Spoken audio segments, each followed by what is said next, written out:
Be intentional. I'm going to tell you why. Because action speaks way louder than words, and y'all know what I'm talking about.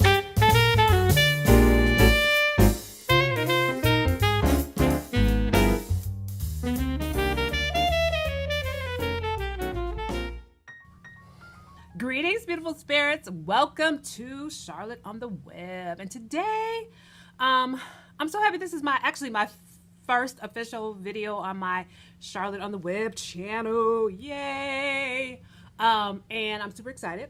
And what I decided to do is that, in talking about spirituality, I will just kind of bring in different elements from the universe. So one of the elements I'm going to bring from the universe today is these law of attraction cards that I totally love, and I read them all the time. Check them out. And I'll flash another screen so you can see exactly, the name of these cards, who they're by, and then I have a link in my description below where you can go ahead and buy them. So feel free to do that as well.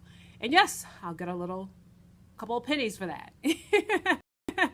At any rate, so I'm selecting these cards, and I'm just going to take one today, and I'm going to kind of share with you some thoughts, some of my understanding, and some of my thoughts around this particular card. So today's card is actually number 35. I just arbitrarily picked a card. I didn't really think nothing about it. I just picked, and the first one I picked is called "I Let My Action Be Action and Joy." I let my action be action and joy, and I start off this video was saying, be intentional because action speaks louder than words. So let me read to you the card, on the back of the card, what it says. And I'm going to have to put my glasses on for 1 second, so hold on. All right. You have intended action. Actions is a part of the deliciousness of our physical world. But you did not intend to create through physical bodily action. You intended to use your body to enjoy the actions that you create through your thoughts, through your mind. Woo! This card is speaking to me today. And I'm going to tell you why. But first of all, I'm going to talk about this card. First of all, there's this idea. We have to understand that there's this physical world and there's this non-physical world. And so the physical world is, our bodies, everything around us. However, the non-physical world really, as far as I understand, is consciousness, spirit, energy, frequency, and the essence of who we are. So even when our bodies die, our non-physical continues to exist. And so what I love about this card is it's saying, look, yes, you have this physical form, but you didn't come here to kind of be in service to that physical body. You came to create, and how you create is through your mind and through your thoughts. And so you can use your thoughts in service to create an experience in action with your physical body. That's so exciting. And so I'm gonna talk a little bit about, I was thinking about this, and I thought about religion, right? In religion, they teach us, to be careful of being tempted by flesh, being kind of controlled by flesh. And I think this card is really trying to explain to us is that, you came here not to be kind of imprisoned by the temptations of flesh, but that you came here to use your mind, to use thought, to manifest actions that you get to experience physically. And I know a lot of times people say, well, I'll say this. One is I think we choose to be in this physical form. Some people say that we choose to be in this physical form because we have unfinished business. I, on the other hand, feel like sometimes maybe we just choose to come back because we just want to do it again. It was cool the first time, or it wasn't cool the first time, but we just want to come back because there is this really beautiful and magnificent and unique and dynamic presence that we get to have with our non-physical as it relates to be embedded in our physical bodies. So, whether we choose, I do believe that we choose, and whether or not you believe we choose or not choose to come into this physical form is up to you. But I think we do choose, and I think we do so we could be creative. And so I was thinking about this card in terms of action. And this notion of being intentional, right? Because action speaks louder than words. So I'm on a 21-day fast.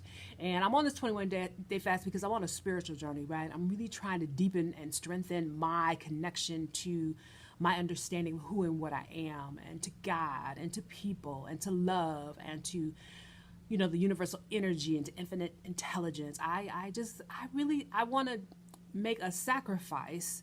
And it's not even a sacrifice, because when I think about food, like, it's temporary for me to be not eating food. It's not like a lifestyle or that I'm forced to, but it's a first world problem, honey. I get to choose to do this fast. But more importantly, I get to put food aside, because really I have used that as a tool to live by, to focus on spirituality, right?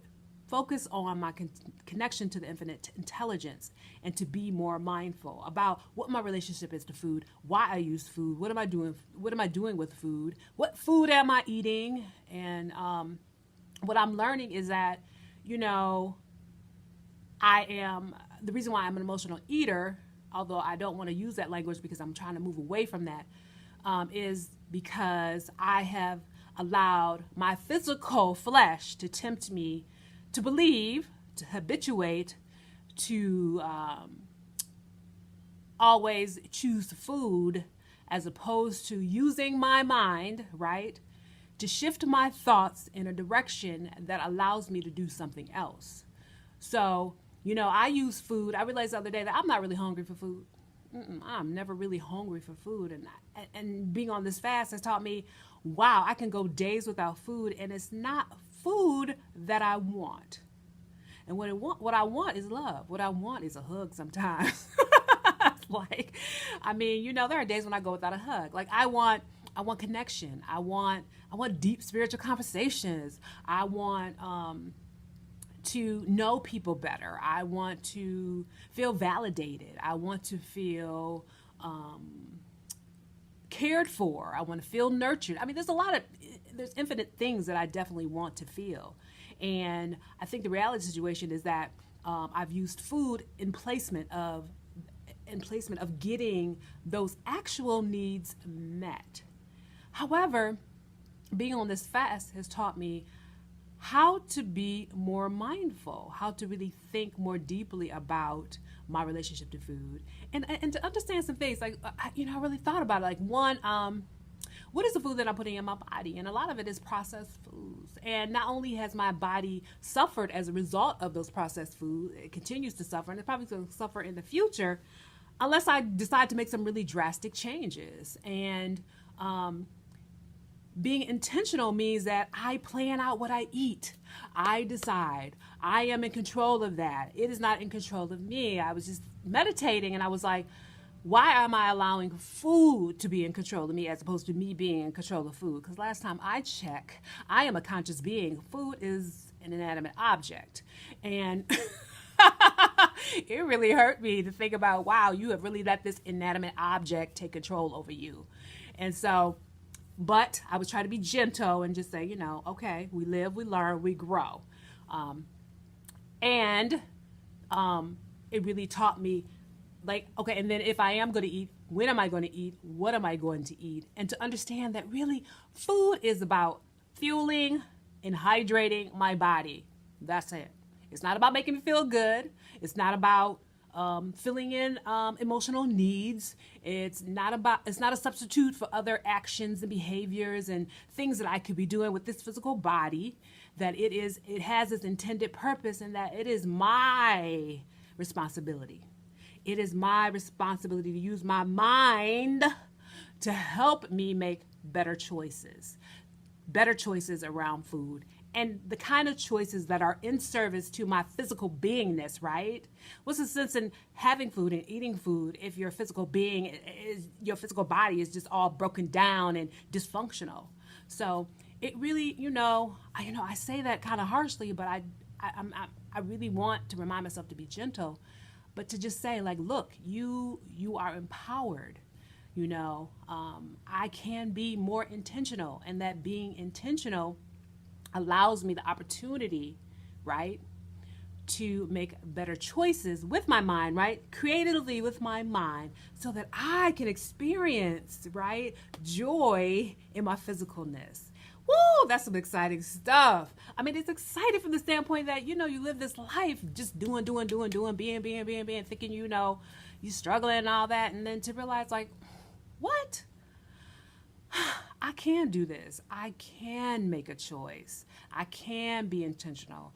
I can pause. That's what the 21-day fast is. It's just a pause. It is a reconnection to spirit and really understanding my mind and the power of my mind and its capacity to do so many wonderful things for me if I will intentionally allow it. So I love this card. I let my action be action and joy, meaning that I'm gonna create thoughts that allow my body to have experiences based on actions that bring me closer and closer and fuller and more on with joy. And I'm super excited about it. So let me know how you feel about being intentional and saying that actions speak louder than words. Because, a lot of times we talk a mean game, but we don't walk it. So how are you going to walk your game today? Family, thank you so much for tuning in. I really appreciate you sharing this time, your light, your energy, your love with me. I totally appreciate it. So I'll say this. Are you ready to let your action be action and joy? The bottom line is, I know you're ready because you wouldn't even be listening to this if you wasn't. And I know you can do it. And I'm here to be supportive and a positive, energetic force as we co-create our realities in this world. Thank you so much for joining me today. I hope you got a little something out of it. And I look forward to sharing with you more of my thoughts about spirituality. Understand that this ain't meant to be no monologue. I'm not preaching at you, but this is a space for discussion. So please, pretty please, with sugar on top, leave your text or video comments below because I'd love to hear from you. And don't forget to subscribe and like this video. I'll see you next time, wishing you nothing but peace, prosperity, and a whole bunch of love. Take care now, beautiful spirits. I love you, and namaste.